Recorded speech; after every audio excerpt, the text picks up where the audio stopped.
Time now for everybody's favorite guessing game, What's My Line? Throughout the world, only one company produces all types of business machines and systems, Remington Rand, who now invite you to play What's My Line?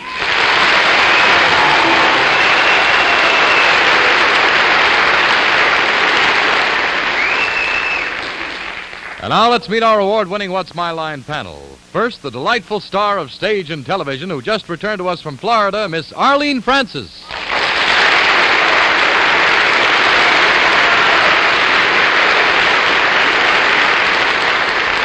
And tonight, substituting for our missing Bennett Cerf, is a charmer who, with his doll of a wife, will be present at the world premiere of their new picture, Forever Darling, in Jamestown, New York on Tuesday night. But tonight, fortunately, he is with us, Desi Arnaz.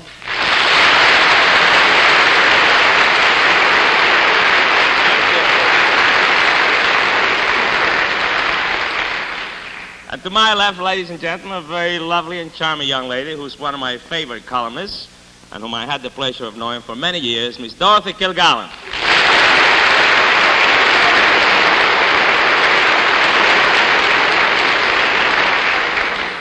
Gracias. Y me escuela el señor Vertigo Allen. Wow. What do you know?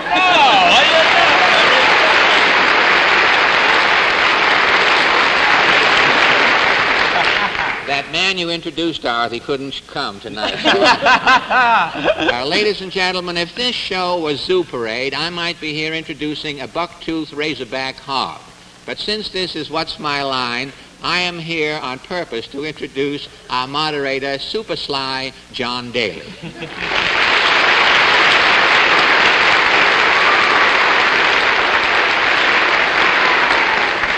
Good evening, ladies and gentlemen, and welcome to What's My Line. And panel, I've got the best possible news for you. Please get your blindfolds on. Oh, right. Oh, that's too bad, isn't it? Well, we're going to play some tricks tonight. And while we play some tricks, we've got some very interesting people with some very interesting occupations who will, I think, give the panel a lot of trouble. We'll also have a famous guest challenger a bit later on.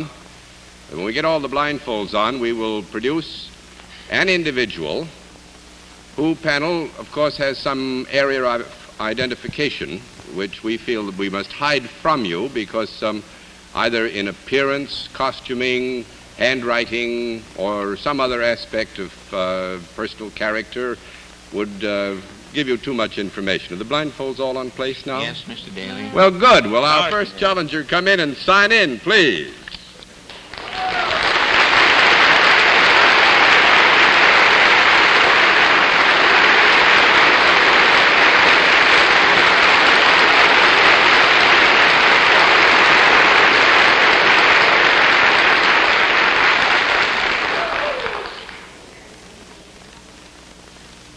There we are. Now, panel, needless to say, I can't tell you what our guest's name is because there again we might tell you too much.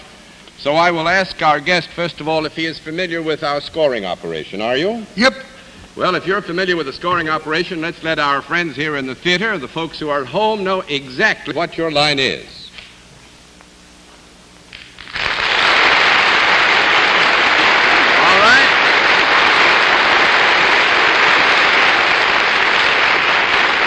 Panel, just to be sure that we keep everything in balance and that you get a little bit of help, I will tell you that our guest is self-employed. With that, let's begin the general questioning with Dorothy Kilgallen. Do you work for... Oh, no, you don't. You're self-employed. Yes. Oh. Do you deal in services rather than a product? Yep. Are your services such that they would bring you to the attention of the general public? Are your services such that they would bring you to the attention of the general public? Yep. Does your picture ever appear in the newspapers? Yep. When you're doing whatever it is that you do people watch you? Not often. But I would say that there is an occasion when that might be true, Miss Kilgallen, so you continue. Do you have an office of sorts? Do you have an office of sorts? Nope. That's 1 down and 9 to go, Mr. Allen. Well, if you're self-employed and you have no office, where do you do your business? That, Mr. Now, this is not to say that our guest might not on occasion work in an office, but equally he might work elsewhere, so that the question is answered correctly when we say there is not a specific office to which he must repair on Well, specific would we occasions. know him by sight, this gentleman, if we weren't blindfolded? Do you think we would know him by sight? I would say, Fred, if our guest will permit me to answer, that is likely. Is he in the political field? Only loosely. Lucy? I'll let that answer Said he's stand. dinner with Lucy? I said loosely. Oh, loosely. Oh, wow. That's You heard me the first time. that's another show. I Love Loosely. That's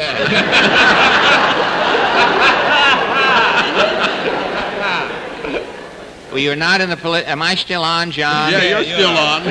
I can't see what I'm doing here. It's dark in here. You're not in the political field then? Well, actually, the question was answered, Fred, that you might consider that under certain circumstances and in another time or again in some future time, we would consider that our guest has had some connection with the political field. I'm not a John, candidate of this campaign. a candidate of this campaign. No, I'm not. You're not a No, candidate. sir. I heard that the groundhog came out and saw 3 shadows and went back in again. Mr. Stevenson, Kefauver, and the other gentleman. Are you a politician? Nope. That makes You're it not. 2 down and 8 to go, Miss Francis. One detects that your accent is not purely American. Is it possible that you come from another country? Yep. Is the other country England? Yep. Swell. You're not a politician and you're from England? Heaven.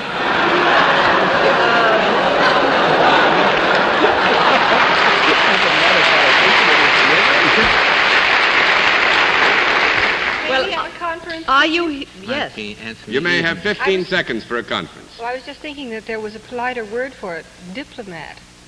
Yeah. Well, that wasn't a question formally posed. The conference time is now over. Miss Francis, will you continue? Are you a diplomat? Nope. That's 3 down and 7 Thank to you, go. Dorothy Kilgallen. Desi Arnaz. You know, I have a lot of trouble speaking English with my eyes open. This, I don't know if I'm going to be able to... This is pretty rough.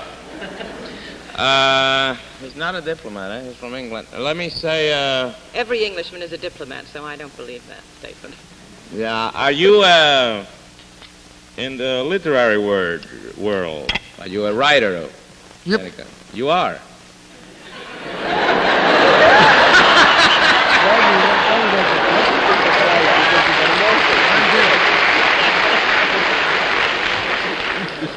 Maybe you'll write a All right, message. Desi, now. Desi, Yes, you got it. John. Now what are you going to do with it? Well, now, let me see. Do you write mostly just for, no, I mean for books, or you also write for the screen? Now that, you want to break that up into 2 nice questions which can be answered yes and no. Watch your step, because I think everybody should know, by the way, that Miss Lucy is over in Grand Central Station watching the program on a television set, because they're both going to Jamestown for the opening of the new Yeah, but picture. she's not and helping me any over there now, Mark. I think You the better be television good. set left on track 5. Hey, what was the answer to that question, John? It was a 2-part question, Desi. If you'll break it down into 2 questions, would you like to ask the specific question, does our guest write books? Yeah, yes. Yep. He writes books. That's a big help.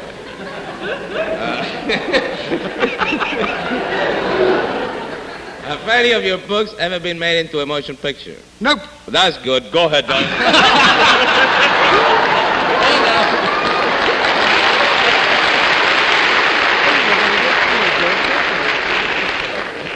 One out of 6 to go, Miss Kilgallen. Are you noted for your works of non-fiction rather than fiction? And I have a feeling I've asked that wrong. Nope. That makes it, It's more fictional. let me have a small conference. fiction than non-fiction. I know Shakespeare. Would you is ask bad that for question funny again, names. Miss Dorothy? You mean the way I asked it before? Yeah. Well, what I asked was, are you more famous for your works of non-fiction than for your fiction? Yep. Oh. Non-fiction. Oh, Lord. Do you, by any chance, dabble in poetry? Nope. That makes it 5 down and 5 to go, Mr. Allen. Do you have a famous father? Yep. Are you Mr. Randolph Churchill? Yep.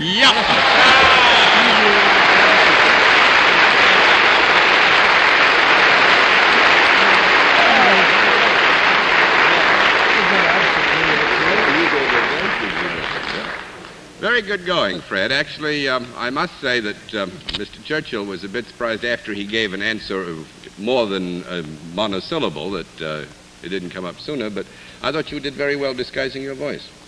Well, I met Mr. Churchill. He may not remember it. Nobody remembers that when they've met me. But when we were in London with Tallulah's 3 or 4 years ago, I remember very well. and I met you there.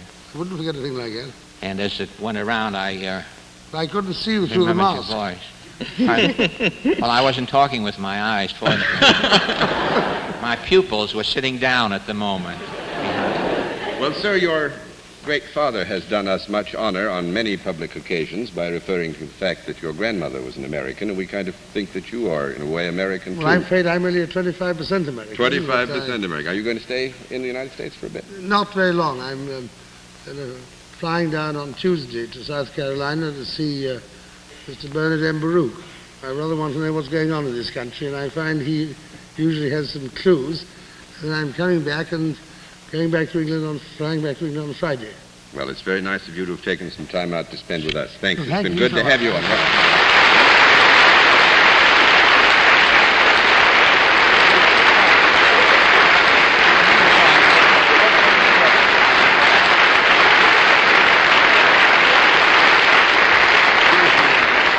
All right, panel, a very good beginning. Now let's see You if we accuse me can. of knowing all the time, John. Well, You'll actually, hear from my lawyer. you're from Boston, which is the next thing to being British anyway, you know. That's right. I Yeah. guessed Mr. Lodge the other day, too. You guessed Ambassador Mr. Lodge, too.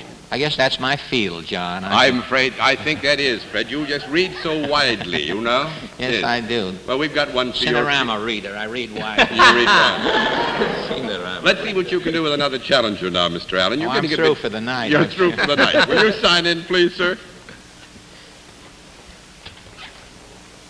Floyd Carlson, is that right, sir?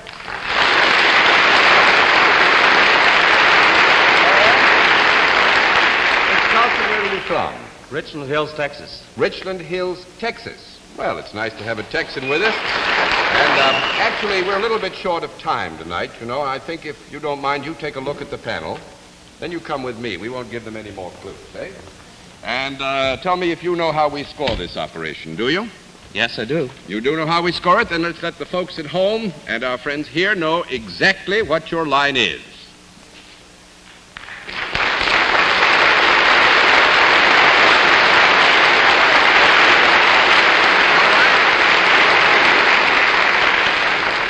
Panel, once again, to be as helpful as we can, I will tell you that Mr. Carlson is salaried. And let's begin the general questioning with Arlene Francis. Mr. Carlson, do you deal in services? Yes, I do. Are they beneficial for both men and women? Yes, Do they come to you, these men and women? yes, Do you work indoors? no. That's 1 down and 9 to go. Mr. Arnaz. I'm working indoors. Nobody in Texas works indoors. I guess so. Not in Texas. Wide open spaces. I'm going to be in Texas next week. Maybe I'll come to you for one of these services if you could tell me.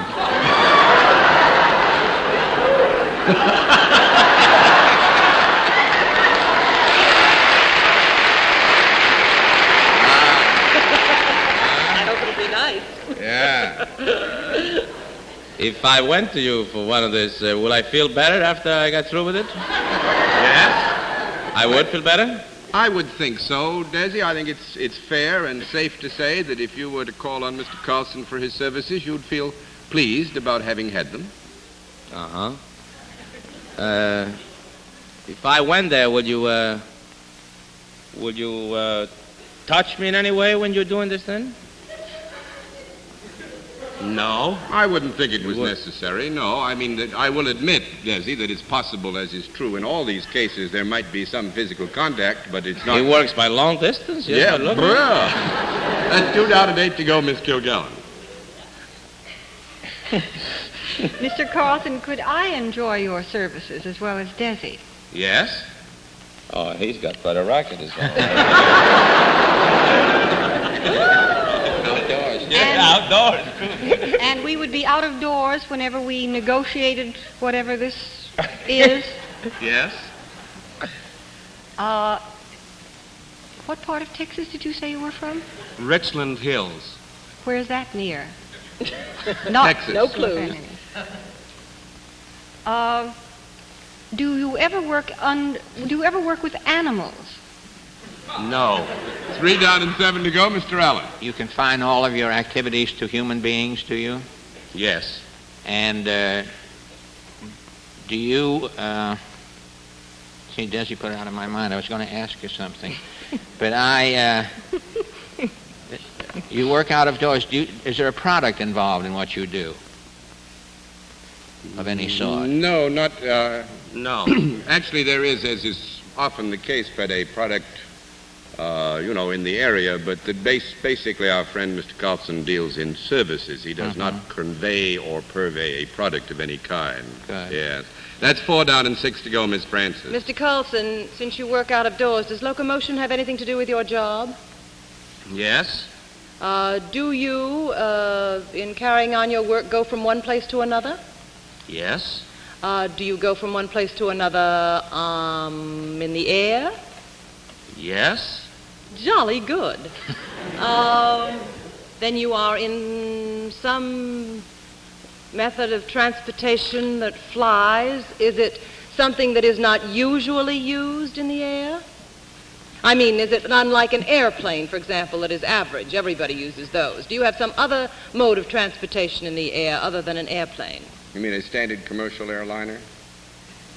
All right, John, yes. That's fine. Yeah, your answer would be yes. Yes. Would it be a form of locomotion such as a helicopter? Yes. It's a whirlybird. Don't call it a helicopter. It's a whirlybird. I was in one down in Tampa. That's what made me think of it. Do you operate a helicopter line? Yes.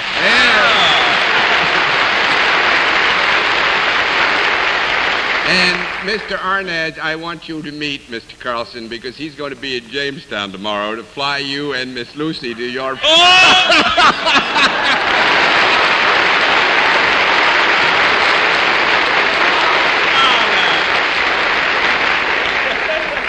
And actually, you better go get some rest, huh? You better go home and get some rest. Actually, Mr. Carlson, and by the way, I think statistics are very interesting in this degree.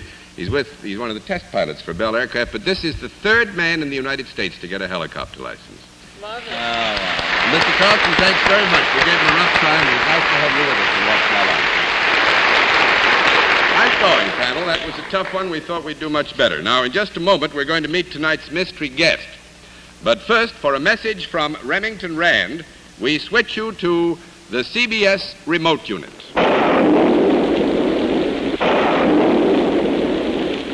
This is weather, one of nature's ever-changing mysteries. It affects every one of us every day of our lives, and yet we know relatively little about it. Weather, that's something we'd all like to do something about, isn't it? And so tonight we've brought you down here to Remington Rand's New York Computing Center in order that we might show you that something actually is being done about it. The hero of our story tonight is the giant electronic brain developed by Remington Rand, UNIVAC. Now, recent experiments show that future use of UNIVAC may give us faster and more accurate weather predictions than were ever possible before. You see, UNIVAC can take the past histories of thousands and thousands of storms, analyze them, compare them with developing conditions, and make predictions, all in a matter of minutes. Calculations that would ordinarily take hundreds of man-hours to complete. Data from guided weather rockets, radar observation stations, weather stations, all of this can be fed into the computer through these magnetic tapes at a rate of 12,000 numbers or letters per second. The memory tanks make immediately available 12,000 additional units of information. And all of this complex weather data is analyzed in the heart of the UNIVAC, the electronic central computer, capable of making over 2,000 mathematical calculations per second. Now, here is where we get the answers. You might call it the voice of UNIVAC. Actually, it's a high-speed printer that prints results at the rate of 600 lines a minute. So you can see that UNIVAC is both fast and versatile. But most important is the assurance that UNIVAC will give you the right answer. And that's made possible by UNIVAC's unique ability to check itself on possible errors. Let's watch right now as UNIVAC puts itself through one of these self-examinations. Here it is checking on some of its own units. It's really an amazing system, isn't it? Amazing and yet so wonderfully practical. Remington Rand makes 4 basic UNIVAC models. The general purpose UNIVAC, which you've seen tonight, UNIVAC Scientific, UNIVAC File Computer, UNIVAC Punched Card Computer. Each of them capable of literally hundreds of applications, from weather forecasting to complete business control. Today, UNIVAC is saving time and increasing efficiency for business, industry, and government. And of course, that is the business of Remington Rand. And now we come to the special feature of our program, the appearance of our mystery celebrity, for which my friends on the panel are once again blindfolded. Are the blindfolds all in place, panel? Yes, Mr. Daly. Si, senor. Good. Will you come in, Mystery Challenger, and sign in, please?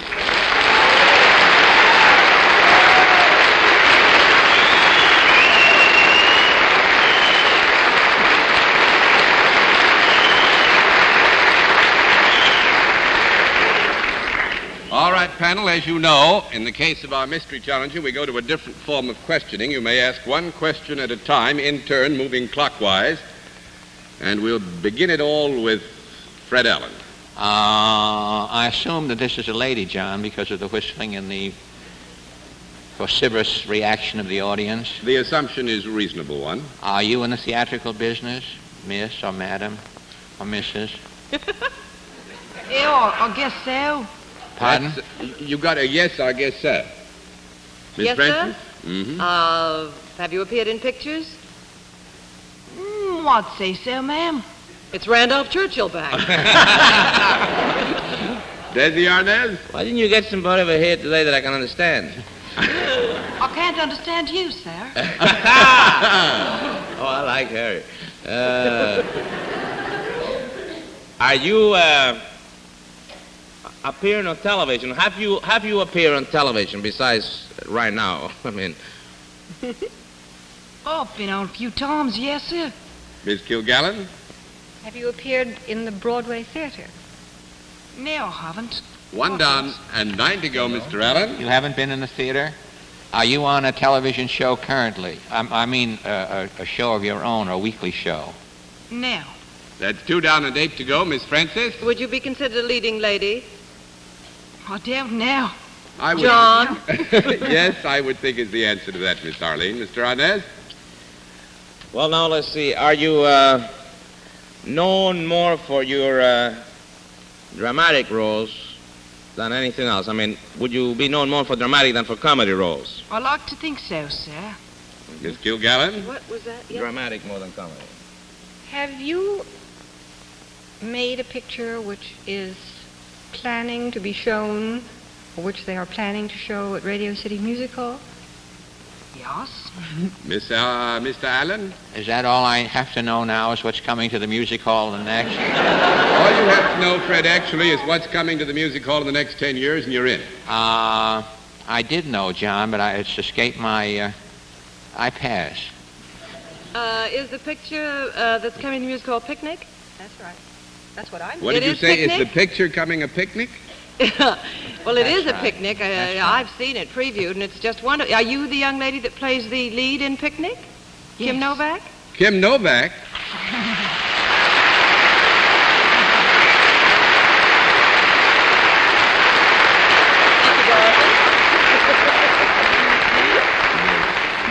Oh, well, that's easy. We'll kick it over. Where do you want it to go? You name it. No, actually, I must say, Miss Kim, you did a very good job with that English accent.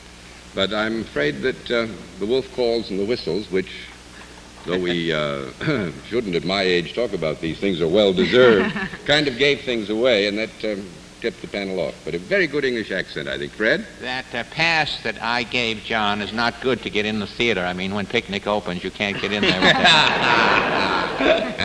Have you heard that the American Tobacco Company is going to put a filter on Old Smoky? Have you heard that? Might as well change the subject. No, we had... Picnic, I saw the play. Miss the Novak wasn't in the picture's wonderful, and you're charming in it, Miss Novak. Oh, thank you. You're welcome. I'm glad you gave the plug for us, Dorothy. But you're a blonde now, and you're a redhead in the picture. I've seen a preview, too. What happened? Well, my hair has been blonde always, except for Picnic. Josh Logan thought it would be more in character of a Kansas girl.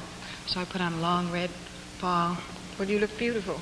Our very good friend, Mr. Holden, is in that picture. He does a wonderful job. We had a lot of fun Ross doing Russell. a TV show with Bill a couple of years ago when he wound up with a face full of pie and all that stuff. You know? Oh, I saw that. It was wonderful. Well, actually, I don't want you to wind up with a face full of pie. We're no plans for that tonight. We want to thank you very much for being our guest, and a prettier one we haven't had in many a moon. Thanks a lot Thank for you. being with us. Nice to see you. Would you say goodnight?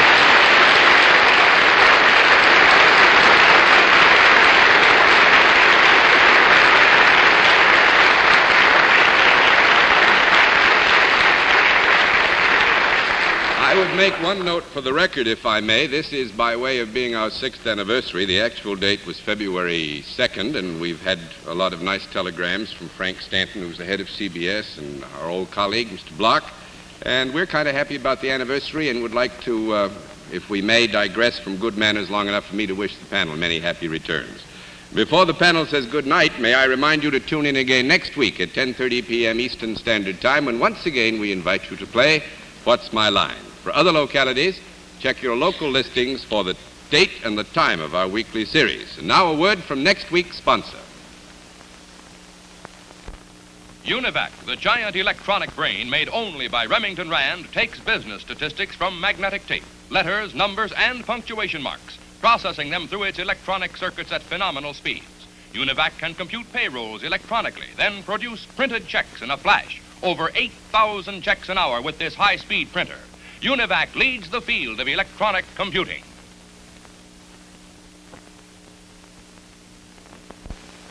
And now for a personal message, Miss Lucy. Desi did real good, and we're proud of him. He did real good. Until next week, this is John Daly saying good night, Miss Arlene. Good night, and good night, Desi, and you have to get ready now to run to meet Lucy and the train. It was fun having you with us. Good night, Dorothy. Good night, Desi. Thanks for everything. Bye, Lucy. Adios, friend. Good night, John. Good night, Mr. Did you hear about the boy who won the $100,000 in the big surprise? They just caught him this afternoon. His father, he got away with the money. He bought 5 Fannie Farmer candy stores before he... Good night, Fred, and good night, ladies and gentlemen. Thanks for being with us on What's My Line? Travel arrangements on What's My Line are made through American Airlines. American Airlines flies our contestants in luxurious comfort aboard DC-7 flagships. This has been a Mark Goodson, Bill Todman production in association with the CBS Television Network.